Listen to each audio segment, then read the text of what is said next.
Hello friends, welcome to स्तुति commerce.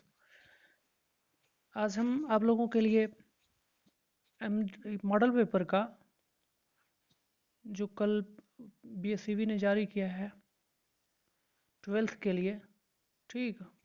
तो उसमें कॉमर्स सेक्शन का हम क्या कर रहे हैं, मॉडल पेपर का आंसर की विथ एक्सप्लेनेशन आप लोगों के लिए अपलोड कर रहे हैं, मतलब वीडियो बना करके अपलोड कर रहे हैं, ठीक। ये आज अकाउंट सेक्शन का है, ठीक। ये जो आज का वीडियो होगा वो अकाउंट्स के लिए होगा, ठीक। इसके जस्ट बाद आप लोग कमेंट, अगर अकाउंट्स का अच्छा लगेगा, इसके पहले भी हम एमसीक्यू बनाए हैं अकाउंट्स का, टॉप 40 एमसीक्यू अकाउंट्स का, फिर मॉडल पेपर के ऊपर बेस्ड एमसीक्यू बनाए हैं, तो उस वो वीडियो सब बनाए हैं, उसको भी जा करके देख लीजिए आप लोग। और अगर आप लोगों को अच्छा लगेगा तो कमेंट कीजिएगा, तो हम आगे बीएसटी का भी, एंटरप्रेन्योरशिप का भी वीडियो बना करके एक्सप्लेन करके अपलोड कर देंगे, ठीक। तो चैनल के ऊपर नए हैं तो चैनल को सब्सक्राइब कर लीजिए और साथ ही साथ शेयर कर दीजिए उन, अगर आप लोग जिस ग्रुप में भी हैं उन ग्रुप में सभी में, कि सभी बच्चे को इसका बेनिफिट मिल जाए। अब हम को ये वीडियो अपलोड करने में थोड़ा टाइम, दिन भर टाइम लगेगा, इसलिए कि इसका जो एक्सप्लेनेशन और इसका जो सॉल्यूशन था, ठीक। तो उसे 3 4 5 बुक में, क्योंकि एक ही बुक में आगे बताएंगे, वीडियो में बता देंगे हम आप लोगों को कि कुछ चीज़ें हैं जो डिफ़र करते रहता है, तो 2 3 4 बुक्स का एनालिसिस करके, फिर गूगल का एनालिसिस करके हम ये वीडियो बनाए, तो इसलिए वीडियो बनाने में टाइम लग गया। तो वीडियो पूरा एकदम एक्यूरेट होगा, जो भी ऑप्शन बताएंगे, जो भी सही बताएंगे वही होगा, ठीक।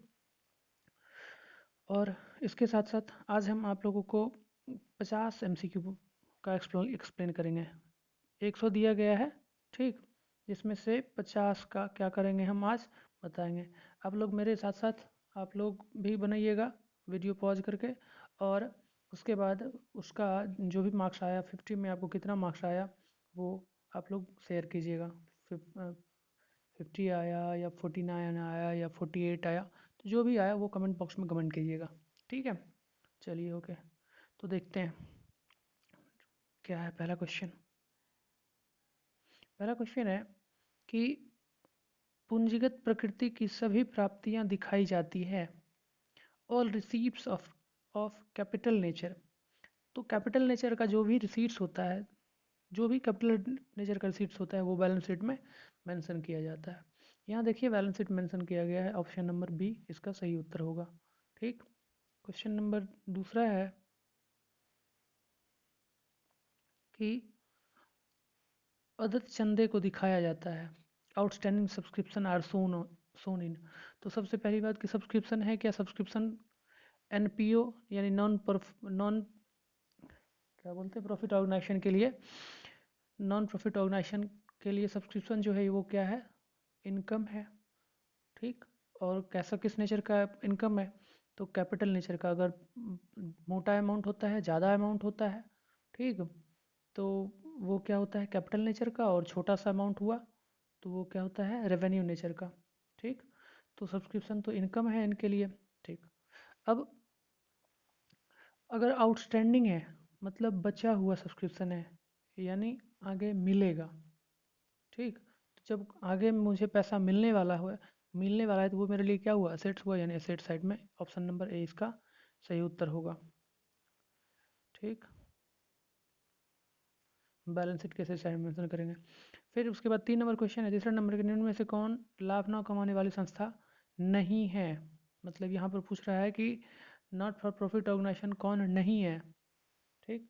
तो कॉलेज तो है, स्पोर्ट्स क्लब तो है, हाँ, मारुति उद्योग नहीं है, ठीक। यानी ऑप्शन नंबर सी क्या होगा इसका सही उत्तर होगा, तीसरा का। चौथा नंबर है कि एक संस्था द्वारा प्राप्त चंदा, चंदा क्या है, तो बताएं।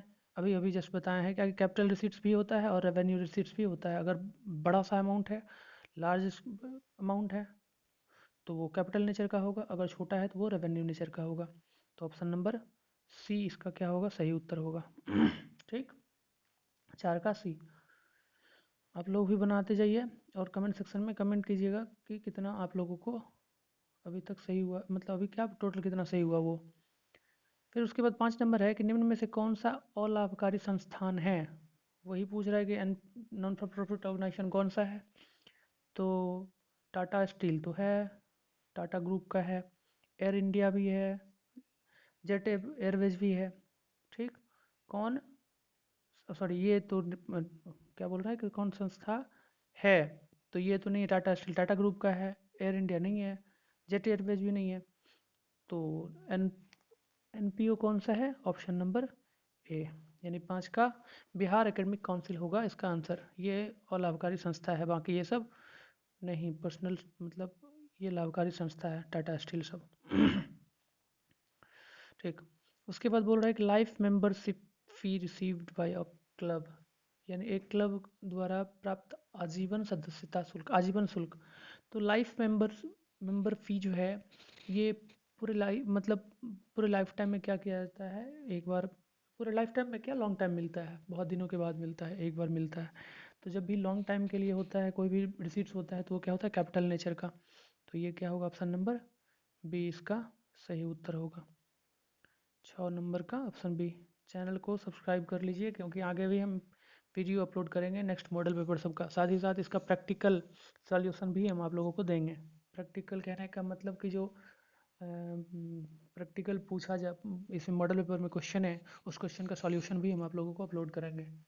ठीक, तो चैनल को सब्सक्राइब कर लीजिए। 7 नंबर है, अभी थोड़ा टाइम भी बहुत ज़्यादा, रात का 12 सवा 12 बज रहा है, इसलिए थोड़ा धीरे बोल रहा है, तो ये देख लीजिए आप लोग। नेक्स्ट क्वेश्चन है कि the excess of assets over liability is non trading concern is termed as, यानी गैर व्यापारिक संस्थाओं में देयताओं पर परिसंपत्तियों के अधिक्य को का क्या कहा जाता है। तो आप लोग एनपीओ में बनाते होंगे, एक बनाते होंगे ओपनिंग बैलेंस शीट, ठीक, एक बनाते होंगे क्लोजिंग बैलेंस शीट। तो ओपनिंग बैलेंस शीट में क्या करते हैं हम लोग, जब एसेट्स साइड में एसेट्स, ओपनिंग बैलेंस शीट में जो एसेट्स होता है और इधर लाइबिलिटी, तो एसेट्स ज़्यादा हुआ लाइबिलिटी कम हुआ तो इसके बैलेंस को क्या कहा जाता है, कैपिटल फंड कहा जाता है। ठीक, तो the excess of assets over liability, यानी एसेट्स ज़्यादा है लाइबिलिटी से तो क्या कहते हैं उसको, नॉन ट्रेडिंग कंसर्न में capital fund, option number A right. तो ये ठीक 7 नंबर क्वेश्चन था। 8वें नंबर का है कि चालू वर्ष के दौरान अग्रिम प्राप्त चंदे, मतलब चंदा पहले ही प्राप्त कर लिए, पहले रिसीट्स कर लिए। ठीक, तो सब्सक्रिप्शन रिसीव इन एडवांस, आगे मिलने वाला था, पहले ही क्या कर लिए हम, ले लिए, तो ये क्या हुआ, एक लाइबिलिटी, ऑप्शन नंबर सी, 8 का ऑप्शन नंबर सी। फिर उसके बाद 9 नंबर है कि एक स्कूल द्वारा वार्षिकोत्सव के लिए प्राप्त किया गया चंदा माना जाता है। Subscription receive by a school for organising annual function is treated as, तो सब्सक्रिप्शन रिसीव किया जाता है, ये क्या होता है, capital receipts, option number A सही होगा 9 का। उसके बाद है एक सामान्य साझेदारी में साझेदारों की अधिकतम संख्या कितनी है। पता नहीं ये क्वेश्चन को कितना बार बीएससी रिपीट करेगा, वैसे क्वेश्चन पूछता है। अब यहाँ देखिए एक कंट्रोवर्सी बताते हैं यहाँ इस क्वेश्चन के लिए। ठीक, सबसे पहली बात कि 1956 पार्टनरशिप एक्ट, कंपनीज एक्ट 1956, उसमें बताया गया है क्या कि पार्टनरशिप बिजनेस के बारे में, पार्टनरशिप नंबर ऑफ पर्सन कितना होगा उसमें बता दिया गया है क्या कि जो जनरल बिजनेस होगा, जो बैंकिंग बिजनेस होगा, ठीक, क्या बताया गया है कि जो बैंकिंग बिजनेस होगा उसमें मैक्सिमम पार्टनर्स रहेगा 10, मिनिमम 2, और जो जनरल बिजनेस रहेगा उसमें मैक्सिमम रहेगा 20, मिनिमम तो 2 ही। ठीक, तो देखिए जनरल के लिए 1956 में बताया गया था ऐसा उस एक्ट में कि 20 और बैंकिंग में 10। अब उसके बाद रूल बदलते गया, फिर 200 आया, फिर 100 आया।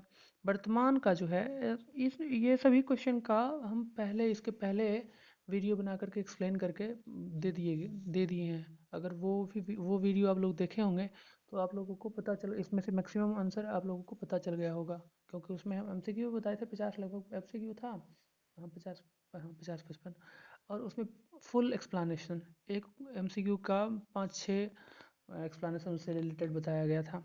ठीक, तो इस वो देखने के बाद अगर ये देखेंगे तो ये पूरा पता चल जाएगा आप लोग, इसको हम एक्सप्लेन किए हैं उसमें वहाँ पर। तो खैर जो नए हैं उनके लिए देखिए। लेकिन वर्तमान में क्या है कि 2014 कंपनी एक्ट 2013 एक आया था, उसके बाद 2014 में रूल आया, रूल 10 है, ठीक ना। नियम 10 में बताया गया है कि जो पार्टनरशिप में मैक्सिमम पीपल होंगे, मैक्सिमम साझेदार होंगे, पार्टनर्स होंगे, वो कितना 50, ठीक। तो इसके हिसाब से रूल 10 के हिसाब से तो 50 है, और हम कहेंगे कि आप लोग 50 ही ऑप्शन में टिक कीजिएगा, ठीक। और नहीं अगर उसके हिसाब से जाते हैं तो वो कितना है, ऑप्शन नंबर डी। तो ये था 10 का। 11 नंबर है कि निम्न में से कौन सा लाभ नियोजन है। हाँ, appropriation of profit, which the following is an appropriation of profit. दो बातें होता है, एक होता है appropriation of profit, appropriation out of profit, और दूसरा होता है चार्ज अगेंस्ट प्रॉफिट। अब ये दोनों में डिफरेंस क्या है वो पहले बताते हैं।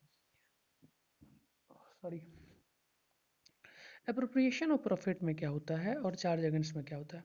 तो अप्रोप्रिएशन ऑफ प्रॉफिट जो हुआ वो अगर पार्टनरशिप डिड में ऐसा कुछ मेंशन है, ठीक, जैसे कि इंटरेस्ट ऑन कैपिटल। अब इंटरेस्ट ऑन कैपिटल के लिए क्या है कि अगर फॉर्म में प्रॉफिट होगा, साझेदारी फॉर्म में लाभ होगा, तो इन कैपिटल के ऊपर में पार्टनर्स को इंटरेस्ट दिया जाएगा। लेकिन अगर प्रॉफिट नहीं होगा तो इंटरेस्ट नहीं दिया जाएगा। मतलब अप्रोप्रिएशन ऑफ प्रॉफिट कहता है क्या कि इफ यू अर्न प्रॉफिट, अगर आपने प्रॉफिट अर्न किए हो तो इंटरेस्ट दो, और नहीं किए हो तो मत दो। लेकिन चार्ज अगेंस्ट प्रॉफिट क्या कहता है कि आपको प्रॉफिट हुआ है, लॉस हमको कोई मतलब नहीं है, आपको वो एक्सपेंस करना ही पड़ेगा, जो एक्सपेंस चार्ज अगेंस्ट प्रॉफिट होगा। जैसे इंटरेस्ट ऑन लोन, अगर पार्टनरशिप डीड में दिया गया है तो बहुत अच्छा, अगर नहीं दिया गया है तो भी बहुत अच्छा, क्योंकि अगर नहीं भी दिया हुआ होता है तो 6% के हिसाब से पार्टनर्स को लोन देना ही पड़ता है। तो इसके हिसाब से अप्रोप्रिएशन ऑफ प्रॉफिट कौन है, option number B, interest on capital. 11 12 number है जो भी फिर से बताते हैं कि ये सब हम एक्सप्लेन किए हैं प्रीवियस वीडियो में, ये मॉडल पेपर आने से पहले ही हम वो वीडियो बनाए थे, तो आप लोग देख लेंगे तो ज़्यादा बेनिफिट मिलेगा। खैर, तो साझेदारी का चालू खाता बनाया जाता है जब साझेदारों की पूंजी रखी जाती है। साझेदारों की चालू खाता यानी करंट अकाउंट बनाया जाता है। तो करंट अकाउंट जब कैपिटल फिक्स्ड होता है, जब फिक्स्ड होता है तो दो अकाउंट बनाया जाता है, एक करंट अकाउंट और दूसरा कैपिटल अकाउंट। और जब कैपिटल क्या होता है, पार्टनर्स का फ्लक्चुएटिंग होता है, तो सिर्फ और सिर्फ एक ही अकाउंट बनाया जाता है, क्या, तो कैपिटल अकाउंट। अब क्वेश्चन है यहाँ पर कह रहा है क्या कि साझेदारों के चालू खाता बनाया जाता है, यानी partners current account is prepared when capital of partner is mentioned under. तो कैसा रहेगा, जब फिक्स होता है तो करंट अकाउंट बनाया जाता है, यानी अस्थायी आधार पर, ऑप्शन नंबर बी 12 का। नेक्स्ट है कि साझेदारी संलेख के अभाव में साझेदार हकदार नहीं है। मतलब in the absence of partnership deed partners are not entitle to receive. Partners यानी पार्टनरशिप डिड अगर नहीं है तो पार्टनरशिप डिड, ध्यान से सुन लीजिए कि पार्टनरशिप डिड नहीं रहेगा, पार्टनरशिप डिड में अगर मेंशन नहीं रहेगा तो पार्टनर्स को कैपिटल के ऊपर में इंटरेस्ट नहीं मिलेगा, यानी इंटरेस्ट ऑन कैपिटल नहीं मिलेगा, सैलरी नहीं मिलेगा, किसी भी टाइप का पार्टनर्स का अगर एक्सपेंस करता है तो उसको इसके लिए पैसा नहीं मिलेगा, ठीक। अगर पार्टनरशिप डीड में नहीं है तो, अगर है तो दिया जाएगा। दूसरी बात कि अगर पार्टनरशिप डीड में है तो भी, नहीं है तो भी, पार्टनर्स अगर लोन प्रोवाइड किया है, पूंजी के अलावा अगर पार्टनर्स बिजनेस को लोन दिया है तो उसके ऊपर उसे इंटरेस्ट मिलेगा ही मिलेगा, यानी loan on interest, interest on loan partners को मिलेगा। तो साझेदारी संलेख के अभाव में साझेदारी हकदार नहीं है। वेतन पाने का हकदार नहीं है, बिल्कुल सही है। कमीशन पाने का बिल्कुल सही है। पूंजी पर ब्याज पाने का बिल्कुल सही है, यानी ऑप्शन डी इसका सही होगा। ना सैलरी मिलेगा, ना कमीशन मिलेगा, ना इंटरेस्ट ऑन कैपिटल मिलेगा, ऑप्शन नंबर डी, यानी इसका क्या होगा, all of the above, option number D. Next है 14 नंबर क्वेश्चन कि यदि समान मासिक राशि प्रत्येक माह के शुरू में आहरण की जाती है तो कौन से समय को ध्यान में रखा जाएगा। what the time would be taken into consideration if equal monthly amount is drawn at the beginning of each month। यानी इंटरेस्ट ऑन ड्राइंग के बारे में कह रहा है क्या कि अगर मंथ के पहले दिन, अगर मंथ के पहले दिन, ठीक ना, क्या करता है, विथड्रॉ करता है, ड्राइंग करते हैं, तो उसके ऊपर में इंटरेस्ट उन्हें कितना देना पड़ेगा फॉर्म को।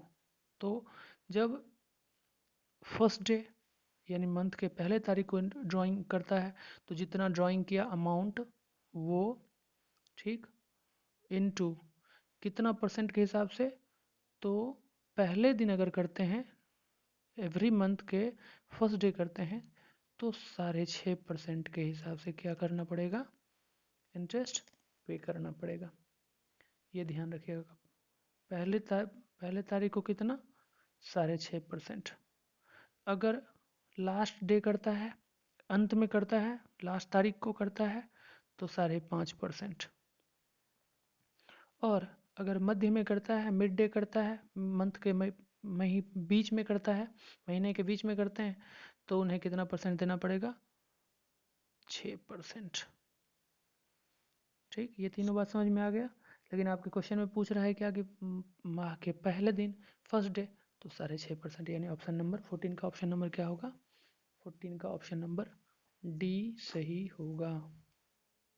ठीक, कोई अरे कहाँ गया,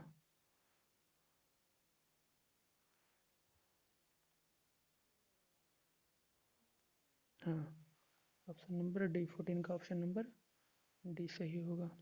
13 हो गया था ना, हाँ। अब है नेक्स्ट 15 नंबर कि जब आहरण का समय ना दिया हो, तो ये भी हो गया, हाँ, आहरण का समय ना दिया हो, और अगर आहरण का कोई डेट ही नहीं दिया गया हो तो 6 महीने के लिए, ठीक ना, लगाया जाता है, ये ध्यान रखिएगा। ठीक, ऑप्शन नंबर बी इसका सही। अगर डेट नहीं दिया हुआ तो फॉर 6 मंथ के लिए लगाया जाता है इंटरेस्ट ड्राइंग के ऊपर। 15 हो गया। 16 नंबर बोल रहा है क्या कि साझेदारों की पूंजी स्थायी होने पर कौन से खाते खोले जाते हैं। अभी बताए हैं कि फिक्स रहेगा, ठीक ना, तो करंट अकाउंट और कैपिटल अकाउंट दोनों खोला जाता है, यानी पूंजी और चालू खाते बोथ। 16 नंबर ये, और यार हाँ। नेक्स्ट है 17 नंबर, साझेदारों के आहरण पर ब्याज, व्यवसाय के लिए हानि, व्यवसाय के लिए लाभ, व्यवसाय साझेदारों को लाभ, बैंकों को हानि। लॉस टू बिजनेसेज, यानी interest on drying of partners is, partner अगर ड्राइंग करता है तो उसके ऊपर इंटरेस्ट। तो अब बताइए फॉर्म को क्या मिलेगा, फॉर्म अगर साझेदार को लोन देता है, यानी फॉर्म, आप लोग बिजनेस से एंटिटी कॉन्सेप्ट पढ़े होंगे, उसमें क्या बता रहा है कि फॉर्म अलग होता है और फॉर्म को क्रिएट करने वाले जो ऑनर होते हैं उसके वो अलग होते हैं, यानी साझेदार अलग होते हैं।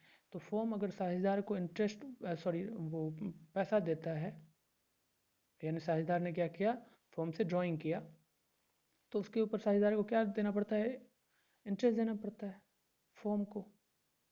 तो फॉर्म के लिए वो क्या हुआ, इनकम, प्रॉफिट, यानी प्रॉफिट ऑफ बिजनेस है। ऑप्शन नंबर बी, 17 का ऑप्शन नंबर बी सही होगा, ये ध्यान रखिए।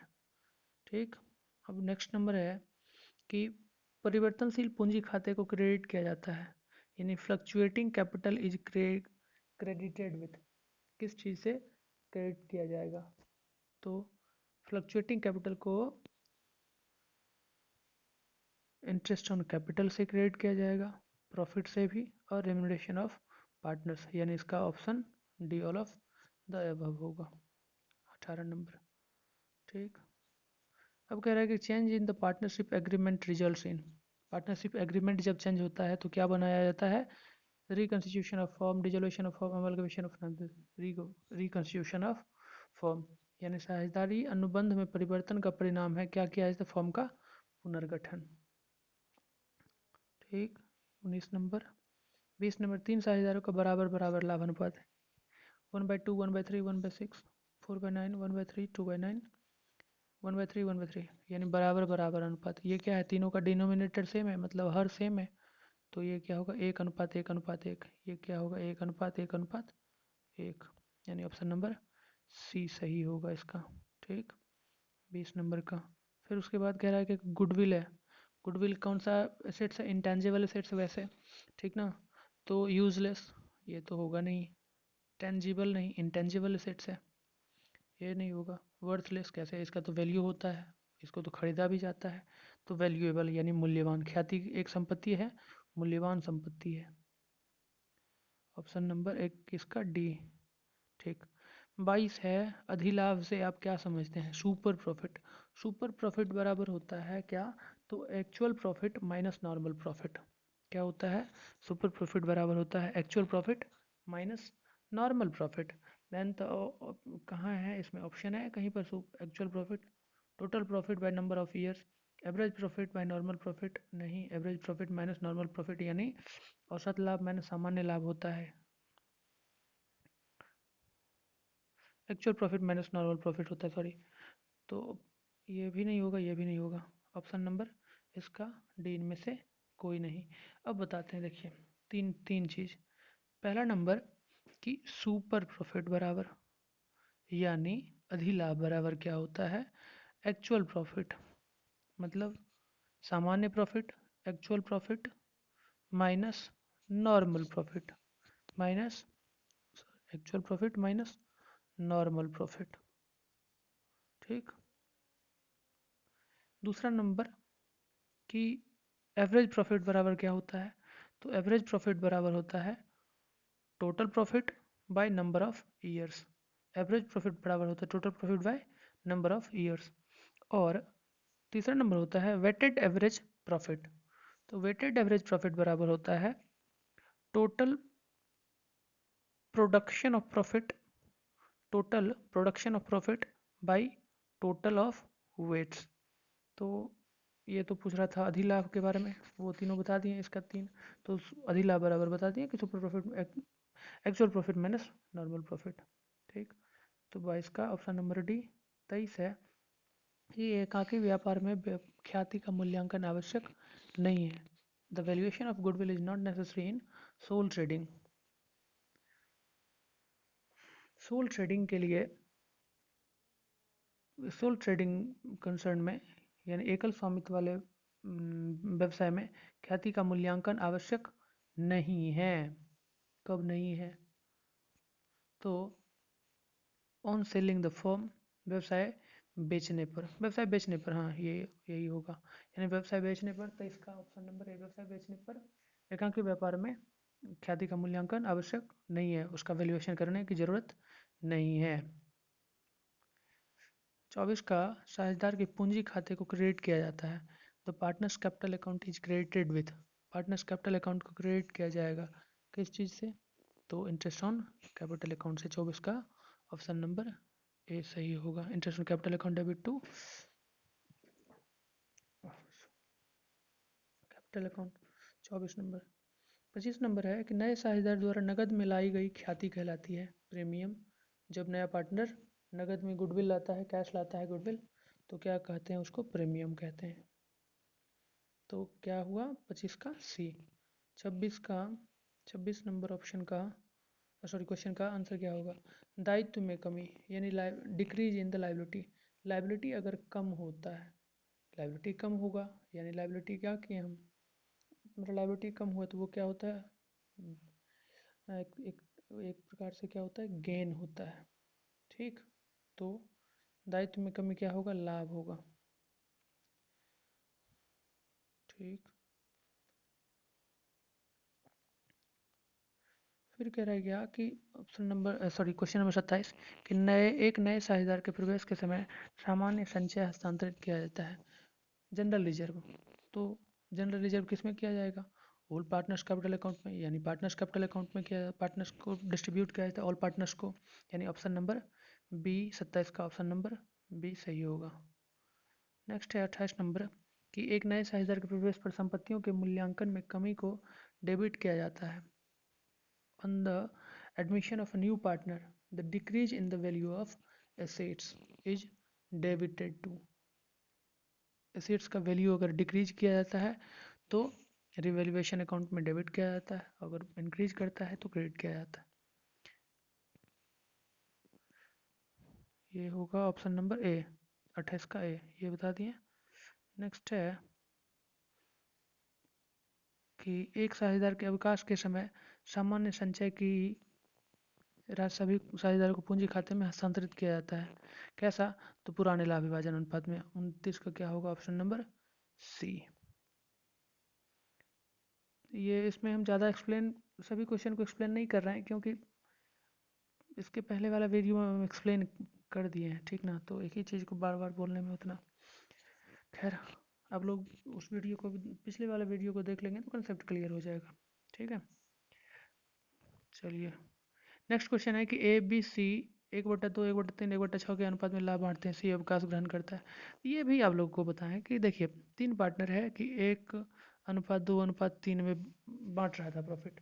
अब ये सी चला गया तो जो बच जाएगा वही उसका क्या होगा? Gaining ratio 1:2।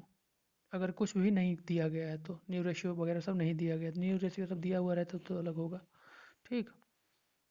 लेकिन अगर न्यू रेशियो सब नहीं दिया गया है तो जो बच जाएगा वही। तो सी अवकाश ग्रहण करता है, सी अवकाश ग्रहण करता है, यानी ये 1/6 हट जाएगा तो 1/2 रेशियो 1/3। इस दोनों का रेशियो क्या होगा? 3 1 3, 1 2 2, यानी 3:2। ऑप्शन नंबर सी। 30 का ऑप्शन सी 3:2 होगा, ठीक है। 31 नंबर बोल रहा है 31st, यदि अवकाश ग्रहण करने वाले साझेदार को अवकाश ग्रहण करने पर उसकी देय राशि का पूर्ण भुगतान नहीं किया जाता है तो शेष हस्तांतरित किया जाएगा। हाँ, ये चीज़ एक थोड़ा कंसेप्ट वाला चीज़ है। एक 31 नंबर ये हम पहले वाले वीडियो में नहीं एक्सप्लेन किए।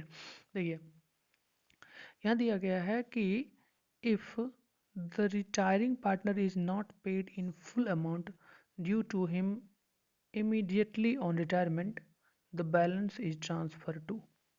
मतलब कि रिटायरमेंट के टाइम में अगर पार्टनर्स जो रिटायर्ड हो रहा है उसको पूरा का पूरा पैसा नहीं दिया, कुछ पैसा दिया और कुछ कहा कि चलो भाई कोई बात नहीं हम आपको बाद में दे देंगे, तो उसको क्या किया जाता है? उसको कहाँ ट्रांसफ़र किया जाता है?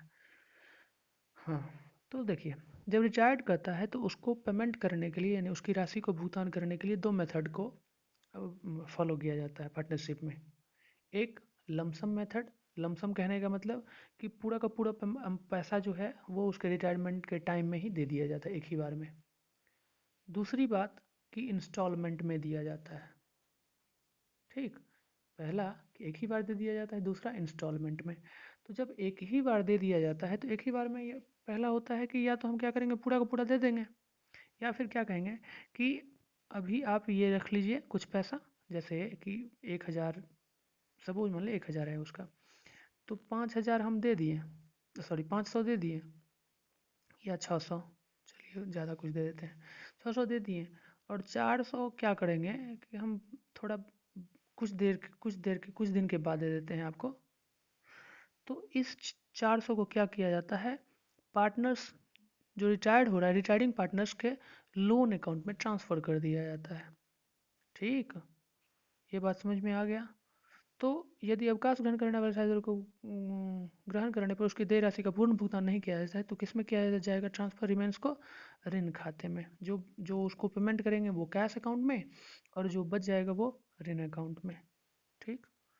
तो यहाँ पर जो बच जाएगा उसके बारे में पूछ रहा है तो लोन अकाउंट होगा, यानी ऑप्शन नंबर 31 का ऑप्शन नंबर ए होगा सही, ठीक। अब 32 नंबर बोल रहा है साझेदारी के मध्य अपलिखित कर दिए जाते हैं on retirement of a partner. देखिए क्वेश्चन आप लोग खुद से भी पढ़ेंगे, ठीक ना। मेरा अगर फ्रेश में नहीं हम या फिर जल्दी पढ़ देते हैं तो on retirement of a partner his share of goodwill is return of among continuing partner in their. यानी गुडविल का डिस्ट्रीब्यूशन जो कंटिन्यूइंग पार्टनर है किस रेशियो में होगा? कब? तो जब पार्टनर्स क्या होगा? रिटायर्ड हो रहा है तो गुडविल का डिस्ट्रीब्यूशन गेनिंग रेशियो में होगा। ऑप्शन नंबर 32 का ऑप्शन नंबर क्या होगा? सी होगा। फिर बोल रहे 33 नंबर की फॉर्म द्वारा प्राप्त, कितना टाइम हो गया बनाते आधा घंटा हो गया।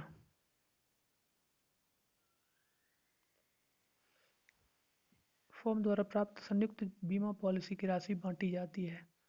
Joint life policy amount receive by form is distributed in. तो जॉइंट लाइफ पॉलिसी को डिस्ट्रीब्यूट किया जाएगा सभी पार्टनर्स के बीच में, ठीक। तो कैसे? तो 33 का होगा सभी साझेदारों के पुराने लाभ विभाजन अनुपात में, 33 का see, old profit sharing ratio of partners. ठीक। 34 का है कि एक साझेदार की मृत्यु होने पर संयुक्त जीवन बीमा पॉलिसी को निम्न के पूंजी खाते में जमा किया जाता है। किसके पूंजी खाते में? तो जो भी शेष बचे साझेदारों के उनके लाभ विभाजन अनुपात में, शेष बचे साझेदारों के उनके पुराने लाभ विभाजन अनुपात में, या फिर मृतक साझेदार सहित सभी साझेदारों के, यार पैर में, हाँ, मृत साझेदार सहित सभी साझेदारों में, यानी जो रिटायर्ड हो रहा है उनको भी, जो डेथ कर रहा है उसको भी, और जो रिमेंस बच जाएगा उसको भी, यानी ऑप्शन नंबर बी क्या होगा इसका सही, all partners including the disease partner. ठीक। नेक्स्ट क्वेश्चन है कि किसी साझेदार की मृत्यु पर संपत्तियों के पुनर्मूल्यांकन के लाभ को पूंजी खाते में जमा किया जाता है। किसी साझेदार की मृत्यु पर संपत्तियों के पुनर्मूल्यांकन को पूंजी खाते में जमा किया जाता है। इंग्लिश में देख लीजिए, वही कहाँ गया, ऑन द पार्ट, एक सेकेंड रुकिए तो, हाँ, on the death of partner the profit on revaluation is transfer to capital account. किसके कैपिटल अकाउंट में? ऑल पार्टनर्स के, रिमेनिंग पार्टनर के, डिजीज पार्टनर के, ओनली 2 पार्टनर के। तो प्रॉफिट ऑन रिवैल्यूएशन सभी अकाउंट में क्या किया जाएगा? दिया जाएगा, सभी को दिया जाएगा। ठीक ना? तो ऑप्शन नंबर बी इसका सही होगा। नेक्स्ट क्वेश्चन कह रहा है कि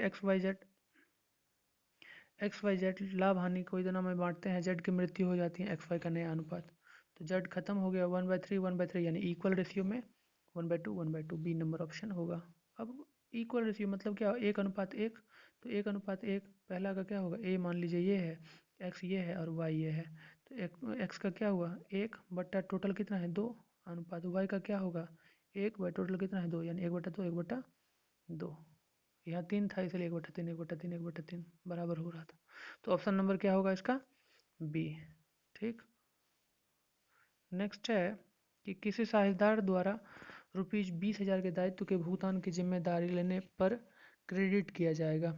अगर कोई पार्टनर्स क्या कह रहा है कि हम रिलाइशन एक्सपेंसेस क्या कर देंगे? पेड कर देंगे। तो क्या होगा? Realisation expenses account debit to partners capital account, तो साझेदार का पूंजी खाता, यानी ऑप्शन नंबर सी क्या होगा इसका सही। On taking responsibility of payment of liability of ₹20,000 by a partner, the account credited will be partners capital account, option number C. Next है कि फॉर्म के विघटन पर बैंक अधिविकर्ष को हस्तांतरित किया जाता है। बैंक अधिविकर्ष यानी बैंक ओवरड्राफ्ट। तो बैंक ओवरड्राफ्ट क्या है?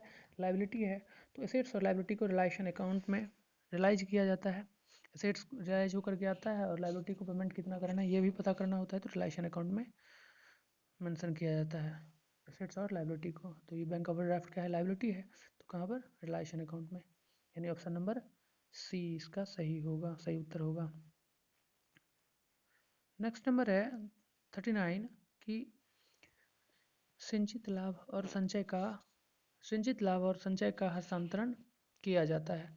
The accumulated profit and reserves are transfer to, reserve और एक्यूमुलेटेड प्रॉफिट ट्रांसफर किया जाता है कौन से अकाउंट में? तो पार्टनर्स कैपिटल अकाउंट में, ऑप्शन नंबर बी क्या होगा इसका 39 का सही होगा। ठीक।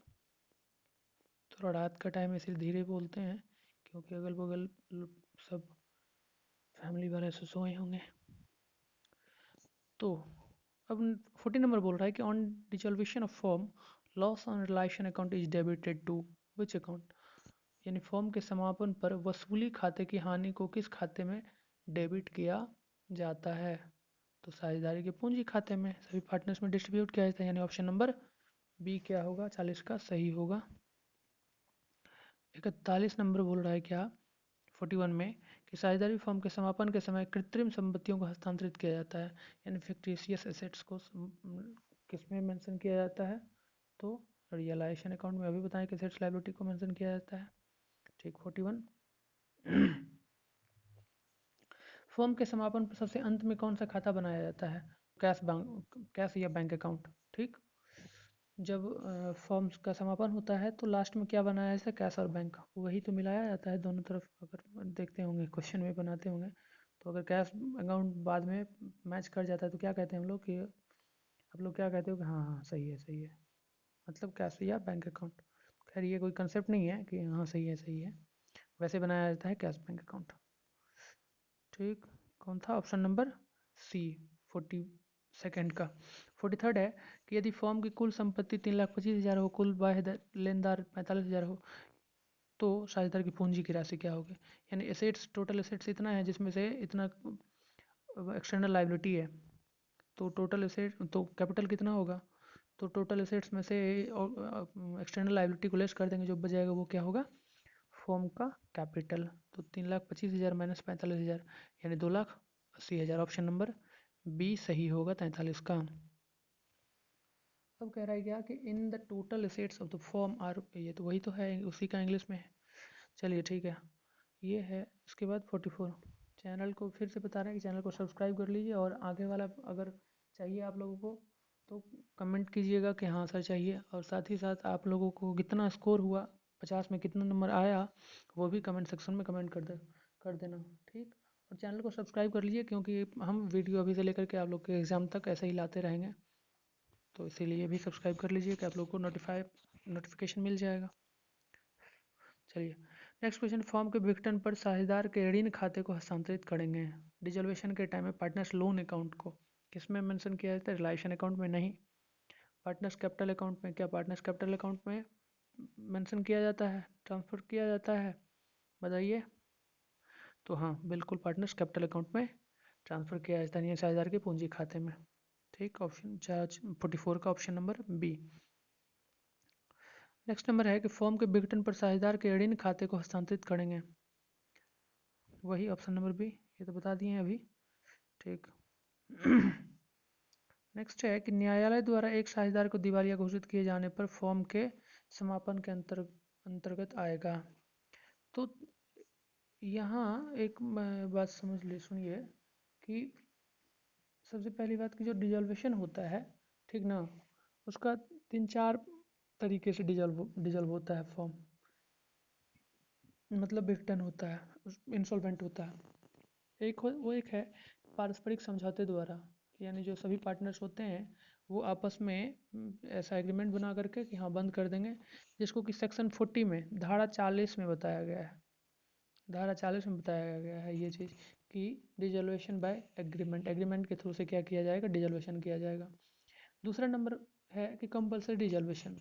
ठीक, कंपलसरी डिजोल्यूशन यानी अनिवार्य समापन, इसको बताया गया है 41 सेक्शन में, किसमें, 41 में, 41 में। फिर तीसरा है कि सूचना द्वारा विघटन यानी dissolution by notice, dissolution by notice, ये है सेक्शन 43 के हिसाब से। फिर नेक्स्ट है कि ऑन हैपनिंग ऑफ कंटीजेंसी, मतलब आकस्मिक घटनाओं के घटित होने पर। तो यहाँ एक बात और ये बताया गया है 42 में, ठीक ना, आकस्मिक घटना के घटित होने पर।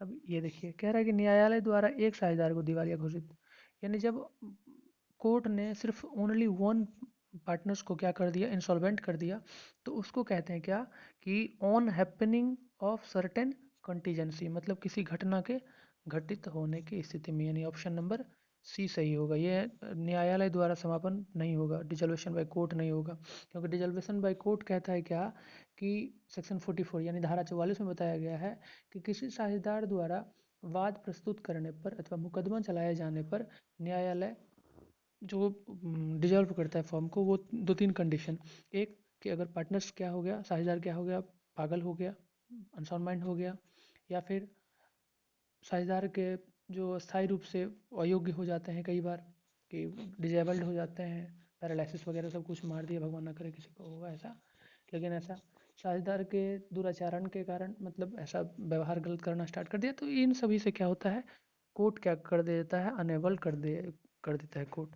तो बट इसका ऑप्शन क्या होगा, ये ध्यान रखिएगा, इसका ऑप्शन क्या होगा, ऑप्शन नंबर सी, 45 का ऑप्शन सी। ये था, अभी तक 45 तक था पार्टनरशिप और एनपीओ का क्वेश्चन।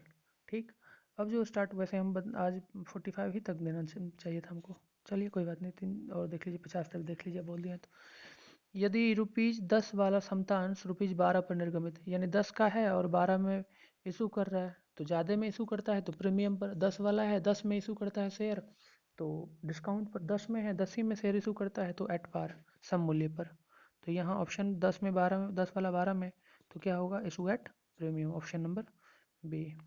इशू ऑफ शेयर का हम एक वीडियो बनाया है इशू ऑफ शेयर का, ठीक ना, जिसमें से total concept issue of share का लगभग 55 क्वेश्चन है इशू ऑफ शेयर चैप्टर से, और उससे बाहर क्वेश्चन नहीं आएगा इशू ऑफ शेयर में से। तो उस वीडियो को भी आप लोग देख लीजिए, ठीक, 3 4 5 दिन हुआ है बनाया हुआ, तो उसको भी आप लोग देख लीजिए, पूरा कंसेप्ट क्लियर हो जाएगा। फिर नेक्स्ट कह रहा है कि अंशों के निर्गमन पर अधिलाभ का उपयोग किया जाता है, यानी प्रीमियम का यूज़ किया जाता है। प्रीमियम का यूज़ किसके लिए किया जाता है, क्या प्रॉफिट डिस्ट्रीब्यूशन के लिए, क्या बोनस शेयर इशू करने के लिए, या transferring out to general reserve, general reserve में ट्रांसफ़र करने के लिए, तो नहीं, सिर्फ और सिर्फ बोनस शेयर इशू करने के लिए। वैसे और 2 3 है, प्रिलिमिनरी एक्सपेंसेस को रिटर्न ऑफ करने के लिए, कोई कैपिटल लॉसेस है उसको भरपाई करने के लिए, लेकिन इसमें तो ऑप्शन नहीं है, इसमें सिर्फ और सिर्फ बोनस इशू है, तो ऑप्शन नंबर ए होगा सही उत्तर। ठीक, ऑल ऑफ दीज नहीं मत मारिएगा, कई बार होता है कि ये सभी में मारते चलें, यहाँ होगा ही तुक्का राम में, लेकिन गलत भी हो जाता है कई बार, तो वो ध्यान रखिएगा। अब है कि दायित्वों की कुल राशि में सम्मिलित होता है अधिकृत पूंजी, निर्गमित पूंजी, प्रार्थित पूंजी, चुकता पूंजी। Total amount of liability side includes authorise capital, issued capital, subscribe capital, paid up capital. ये क्वेश्चन सभी डिस्कशन किए बहुत अच्छे से।